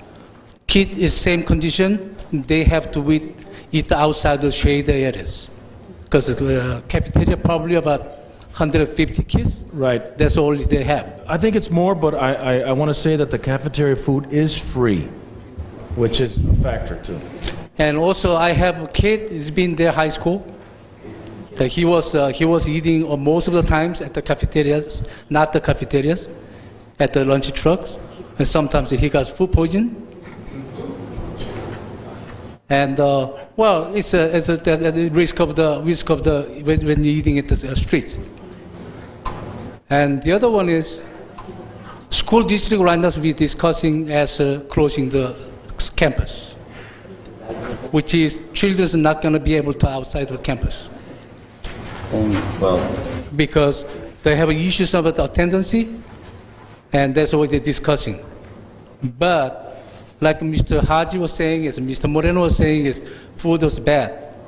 And I took my own pictures, and only the high school kid, only one of the tostadas, one and a half scoop of the salad, and one of the small size of the was called the juice or milk, very small ones. I've never seen that small size they have in selling at the markets. And very little amount. So I'm pushing for the quality of the food for the children. Then school might going to decide to close the campus. So there is no more vendor need in the streets. And we don't need any more hassles in the street. And we have no more reliability discussing. But I believe, I'm just saying about right now I'm gonna say about condition of the school, and the condition of the school facility is we don't have room for the service of the 2,000 kids inside of the cafeteria. But it's gonna be nothing difference between they buy from the lunch truck or they got from cafeteria food. We don't have facilities holding that size of the kid. Thank you, Mr. King. I make a motion to eliminate the City Ordinance 912 and establish a new city ordinance and allow the vendors to operate from 12 to 1 until we, the council, make the decision to look for a good place for them. Because you already heard the school district, they can accommodate 2,000 and plus students. I mean, we can stop those vendors because there are some people here in this city or some others business, they don't want them close to the high school. The city ordinance 912 is being they approved in I believe 1991, and they mentioned that city ordinance. They mentioned this vendor, they has to be away around, I believe, 300 yards. That's 300, right? 300 yards? Feet. No, yards. This is yards. Yards? Yes. So 300 yards mean it's almost 3 blocks, or correct me if I'm wrong, but I believe 3 blocks away from. More than that. More than that, right? So for me, that's my motion. I don't know if you, the other council, go over. Okay, your motion, your sense of this motion, of the deficiencies that are being provided by the school district, That's that why. you're saying that the city of Calexico has to come to bat for the school district. It's a school district responsibility, if I'm not mistaken, to handle its students, to feed its students, Right. to some capacity. Since they are not able to, because of their own budget constraints, you're saying it's okay for the city to accept them into our own liability. You're right. The issue is the liability. You're right, Mr. Moreno. But let me tell you. I'm Romero, he's Moreno. I'm sorry, Romero. But you know what, Mr. Manriquez, he made a good issue. It's worse if we stop the vendors, the student, they're gonna. We're talking about high school students, not elementary. Yeah, Elementary but it's a liability too. I mean, if they cross the 98, it's hard for them to. Sometimes there's no traffic control out there. Sometimes at lunchtime there's no traffic control. And You do and have that's- cross guards at lunchtime. No, on the 98 No. at lunchtime. They're jaywalking all the time. Yes, they're crossing guards. There's crossing guards. They're jaywalking by choice, not because. Yes or no? Yes or no? Is there crossing guards at lunch, Mr. Kim? No. Yes, there is. Not. Yes or no? There are in Can front you of say the same effect? Encinas and Linda. I believe they don't have it. But in those cases, for example, flood of students are flown around, then I believe the city and the school district has to look into this, taking care of the children's safety. We shouldn't, in case of lots of children crossing the street during the lunchtime, school have to consider safety matter. They might have to call the lunchtime for the crossing guards. But I believe they don't have it. They don't have it at lunchtime. So we don't have it. I believe that as soon as we can get this thing worked out with the school district, we're going on Trump Park is the best way for all parties, including the students. But I believe that this one is, we need to have a school district and the city, they need to discuss before that, I believe. Your motion is to eliminate the ordinance. Yeah, and to eliminate the city ordinance and work with another more. It has to be standing though, right? I think we should keep the ordinance and review it. I'm sorry. Just one clarification is that we can't eliminate the ordinance tonight. It hasn't been prepared in that way. To eliminate an ordinance, you have to do a first and second reading, and the ordinance has to be before you. So if changes are requested, repeal or changes of this ordinance, council can provide direction tonight, and then it would come back at a subsequent meeting to actually make changes or repeal the ordinance. So just one clarification on that. If the ordinance was eliminated, the vendors would be gone? Yes. No, anybody can be out there. No. Well, my point is, I don't want to stop the vendors. I don't want to stop the vendors. So we're a little because we confused. need the vendors to take care of the students at lunchtime. That's my point. So what's the best option then? And we Based need on to what make he a wants and I want. good option today. Well, as you know, we have kind of had a hands-off policy until the council chimed in as to what the policy was going to be. So if what I'm hearing is correct, you're basically saying continue the hands-off policy, allow this to continue until we come up with a solution. Is that what I'm hearing? That to continue until we work in a solution, right? Is that what I'm hearing? That's what I'm asking. I if would that's what rather I'm hearing. continue until we get a viable option. Yes. Well, in that case, then those letters that are out there should be replaced by your signature. The ones that are signed by previous city managers cannot be in effect. Are null and void. They should be null and void. Well, why? They're no longer the city managers. They're no longer the ones that have the jurisdiction to give the permission. They're using the, what's that? Well, technically they aren't, but those letters need to be replaced. If you want this council, for him to provide that letter, then he has to do it. The ones that are out there right now are not valid. They are not the city managers. They are not valid. But they're pursuant to the municipal codes that are in place. No, because there's a section there where the city manager can provide that location, and that's where he has to come into play now. But those letters were drafted pursuant to municipal codes, right? That's correct.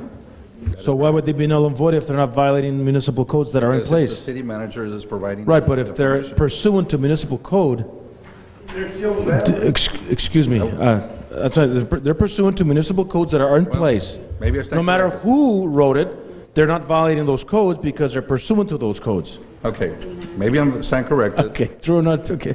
Attorney. Right? I that's why I'm asking. haven't reviewed this issue, so Okay. if Because I council read wants it- me to look into that and provide that at a subsequent meeting, I can. Because I read into the letters and as they're drafted, some say pursuant to municipal code, blah, blah, blah. So At anyway, the city manager's discretion. I agree with Mr. Mayor. Let's take a deep breath. This is a mess, needs to be worked out. But in the meantime, I think we should allow, with vigilance and the vendors to continue the service. I don't till think it's we a can- mess. I think we just need to clarify it, Mr. Well, I use certain words. Okay. Okay. The horrible And- food. Yeah, I can't get over that one. And so I think that we should allow the vendors to continue.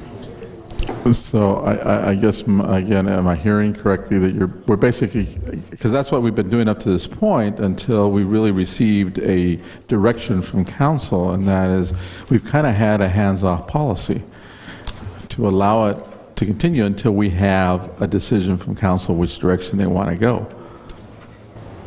Is that direction I'm getting? Yes. I'm sorry, repeat that again? Just to clarify it. Basically, we've taken a hands-off policy at this point because we didn't know what direction or what policy was going to be from council. So I personally did not want to start issuing letters if I didn't know which direction you were going to go. So we've kind of been taking the policy administratively, I've been taking the policy of a hands-off policy and making sure they got health department clearance, obviously, but not going to the point of issuing letters because we didn't know which direction you were going to go. Right. I would suggest that the letters that have been drafted by previous city managers be updated and check and see if they're pursuant to the codes that are in place. That's, I think, the first order of business. And if they're not pursuant to the codes that are in place, maybe the codes have changed, then they would be considered null and void. And I'd like the idea that Mayor Pro Tem Romero brought up of regulating, but allowing the use a little more stringent in a more secure area. So, I mean, I want to keep the vendors in business. I want to keep the students close to the school and make it a win-win situation. And by regulating the use in a more restrictive environment, I think would be the key to this being successful. So, One of your recommendations in this agenda item is to approve the letters under these guidelines. we're suggesting that you amend it. With an expiration date of July 1st. Right. If that's what the council wants? Yes.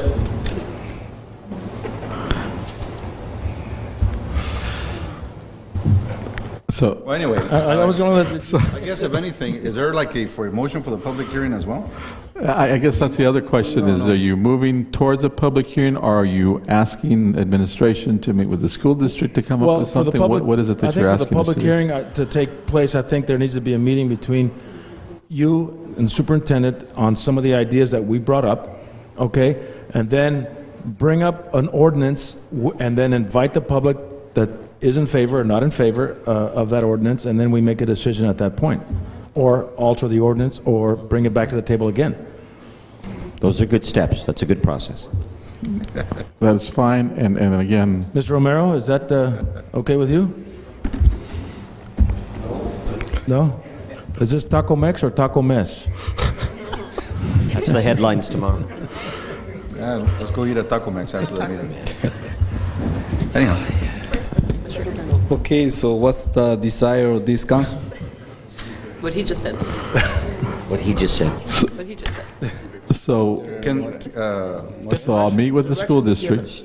I'll meet with the school district, see if we can come up with something along the lines that has been talked about here, where the priority seems to be remove them off of our public streets, put them into an area that can be controlled so that there's more security, and then work out something with the district, hopefully, where we have a transition period to then hopefully transition them into the school district. As you heard, if I heard correctly, one of the board members, Mr. Kim, said that they're working on a closed campus. I don't know if that's true or not, but obviously that's why you want to have a public hearing at some point so that the superintendent can come in and give us that information. But if that is correct, we can obviously look at transitioning into that particular aspect so that we, with time, transition into getting it off our public facilities. Can we pilot it?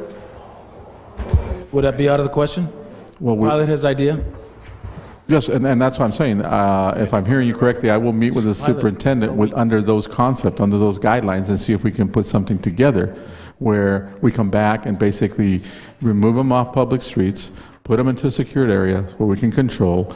Obviously, also continue to recommend to you the recommendations that we have on here, because it provides additional security for our students, and then at the same time work at the long term of transitioning with the school district into their campus. Very good.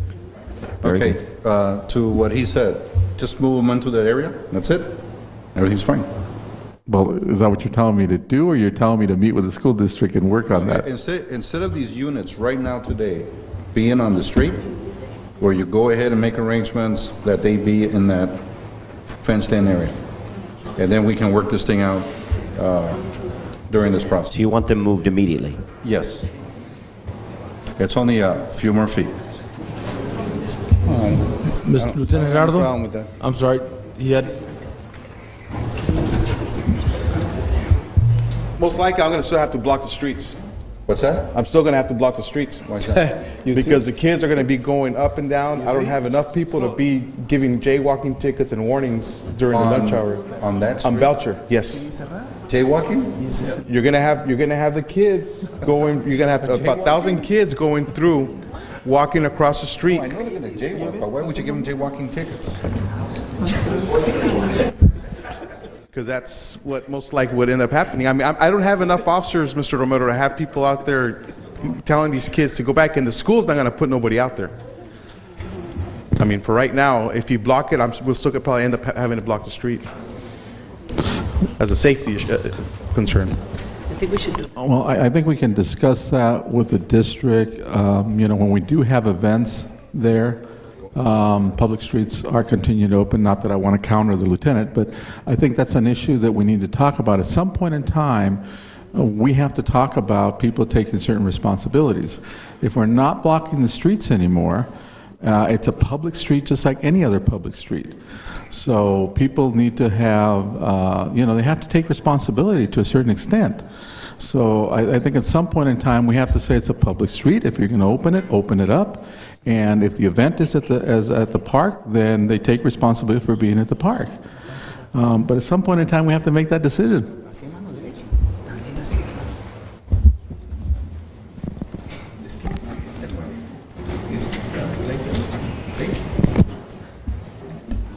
Okay, Mr. Manriquez. And last comment. Basically, you guys are talking about liability and everything else, but keep in mind, this is only part of our business. We also can do business on different streets during the day, selling ice cream. So I don't see the problem. If we, after school, we continue doing business with our ice cream trucks, that's also another liability that you gave us a permit, and it's a business. I don't see a problem. The street is locked. It's more secure than anything else. It's like a closed campus. But that's only part of our business. We also can sell on the streets. Just keep in mind that. And that's the license that we obtain from you. That is correct. That's under a different muni code section, and it allows for the roving of that particular vehicle throughout the city. If you're looking at this code section, it specifically says it would not, unless it's a designated area, it's not to be in a residential area. And that's the difference, that here you're blocking streets, designating an area, where the other way they're roving the city. So we need to keep that distinction. Yeah, but you can revoke that permit. That's not for life, you know. If Can't. something happens. I guess that at the same time that we should be reviewing the ice cream part too, because it's so similar. Well, I don't know that we've had any problems with the ice cream vendors. I certainly have not heard of anything. No, this issue is not with the ice cream vendor. Yeah, they've got their insurances, they're performing. I have not heard of any comments, so, I mean, we could always review it, but I haven't heard of any comments, negative comments. And that's probably one of the issues that you need to distinguish here between vending cars, food cars, and ice cream trucks. Okay, like I said before, we only have a freezer, we don't have furnaces, we don't have gas tanks, anything. And so we are able to operate all over the streets. Residential and commercial will constantly moving, except for the lunchtime and end of school, some of them. But basically, that's the difference between an ice cream truck and a lunch or catering truck. Mike? It would still be safer if you put them on the park. It is safer. You can still block the street. You can still block the street for the students. But if you have an emergency vehicle going by, it's a lot easier to move students to the side than it is the Meals on Wheels. Mr. Romero, then you will have a liability, because now you're at the city park. Then you're going to need insurance, like if it's an event. What? When you move to the city street park. is not a liability? Are you kidding me? Well, now you're having an event in the city park. You're Now you're going to have to insure the park for that event. Oh, so when you're in the street, you don't need a permit for the event? No, because all they're doing is parking, and it's a regular street. They're only there for parking for 45 minutes. No. All right. Anyway. Let's. What do you think about this? All this conversation is making me hungry. Let's take the steps that Councilman Moreno suggested. Don't ask me to repeat them, but they seemed logical and developed in a nice way. And in the meantime, we're not going to solve this today, and let's just leave the vendors where they're at, and take the steps that Councilman Moreno had suggested. I agree. Because we can talk ourselves to death tonight. We're not going to solve this tonight. And the only clarification that I would like, so we know what direction to go, is, are you saying move them into the park, or are you saying meet with the district, leave them where they're at for right now? I'm saying leave them where they're at right now, and then let's immediately start solving this problem. But you're not answering his question.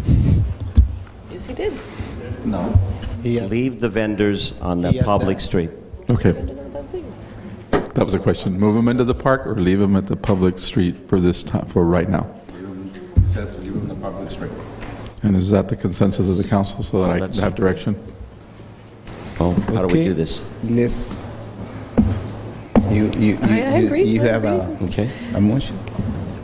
So we have You written have down any Mr. comments? Moreno's suggestions in a particular step fashion process, right? And so we'll immediately start working on that. We will meet with the district. We will try to Right. put together a solution as to possibly trying to get them off of our public streets, put them somewhere else, provide security, Right. and transition them somehow. That takes time. We have to work it out. And in the meantime, we're going to have a hands-off policy. I want everybody to understand that. Yeah, leave the vendors where they're at. Okay.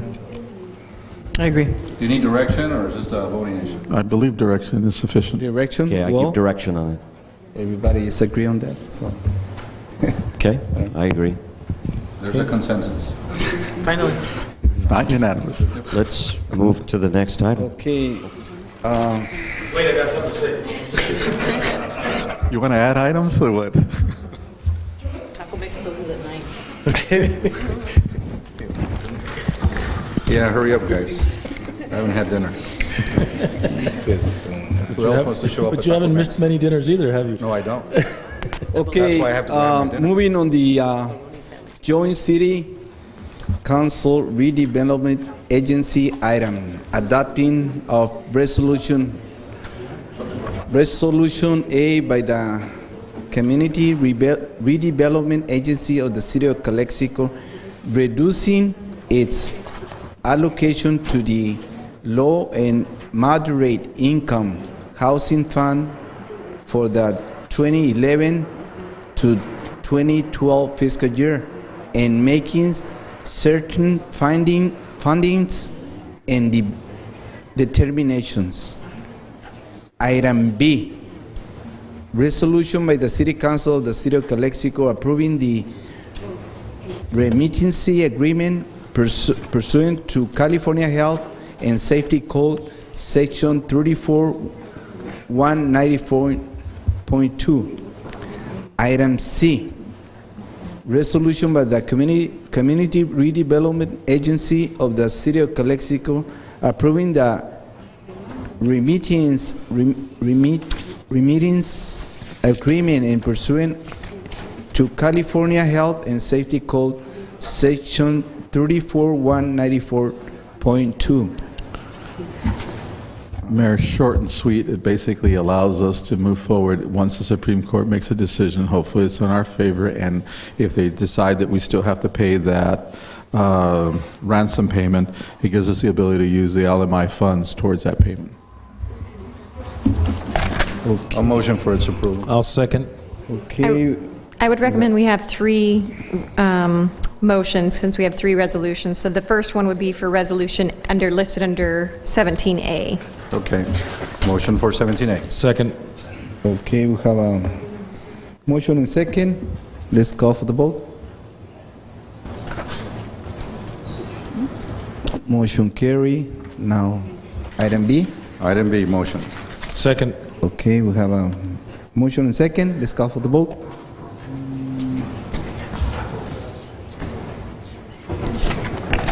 Okay, motion carried. Item C. Motion. Second. We have a motion by Romero and second by Moreno.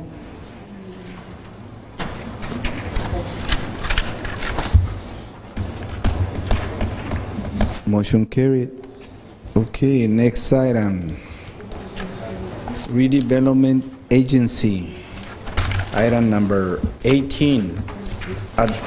Adopt a resolution approving a preliminary draft of an initial recognition obligation payment scheduled pursuant to Part 1.8 of Division 24 of the California Health and Safety Code, and taking certain action in connection there with City Manager Rodriguez.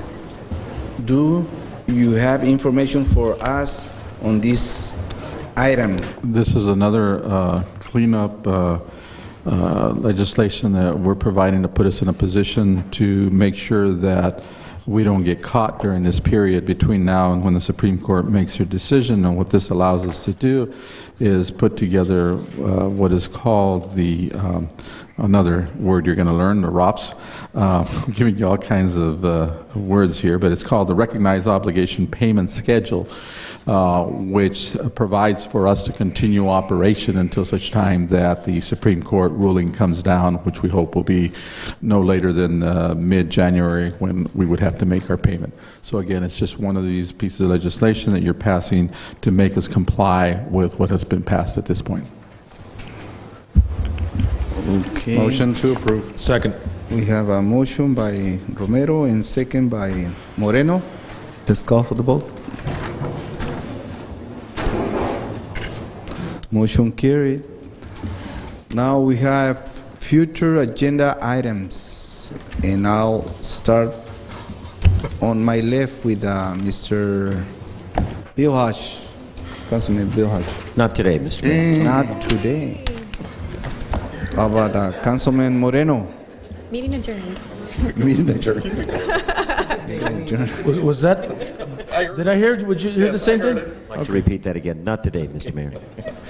Just a couple of items. I'd like to add, see if we have an ordinance on visible house numbers.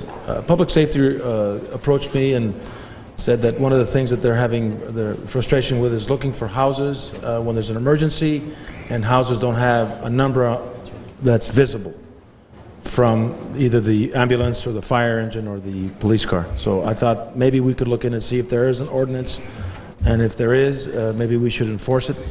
Secondly, I'd like to find out if we could... If there's a fire, there'll be smoke. Right. Thank you. It's late in the evening, right, Mr. Romero? Okay. And finally, the second item is I'd like to entertain ways to look at funding for the Chamber of Commerce. I know that the RDA has been put on hold, and I'd like to see what we can come up with as a council to look at ways to make sure that this integral part of our community, ambassadors of the city of Calexico, promoters of business and commerce, the Chamber of Commerce needs to sustain itself and eventually become self-sufficient. That's all I have, Mr. Mayor. Thank you. Councilwoman Maris Hurtado, do you have future agenda items? Not today either. Not today. That's great. Mr. Mayor Pro Tem Romero, do you have? I have one future thing. agenda? Yes, I have one thing that... In 25 parts. You didn't let me finish. That's exactly right. One, I'll have to get you the resolution from the Heffernan Memorial, but they had a name change from the hospital, Heffernan Memorial Healthcare District, from Heffernan Memorial Hospital District. Something that has to be approved to be on record with the JPA and with the council. Also, there's going to be a second resolution that will get you the information on something that was a consensus where the mayor nor the chair of the Heffernan Memorial can serve as chair for the JPA. And we're talking about the positions, not the actually the persons. I guess, I don't know if it requires it, but the motion for the public hearing for this issue, I want to make it very clear, I'm very much in favor much in favor for these students who have access to I guess, Mr. Hodge would say, edible food as close as possible. And the other thing is that you mentioned funding. One of the other areas where I would like to see is for funding from the city of Calexico to IVDC. They're doing a lot of promotion on behalf of the city of Calexico. Some of the projects are coming in this area, or trying to get into this area, and we should be a member of their part of their group. Thank you. Okay, thank you. There's no more future... Do you have anything, Mayor? No, I don't have them. Sure. Okay, meeting adjourned.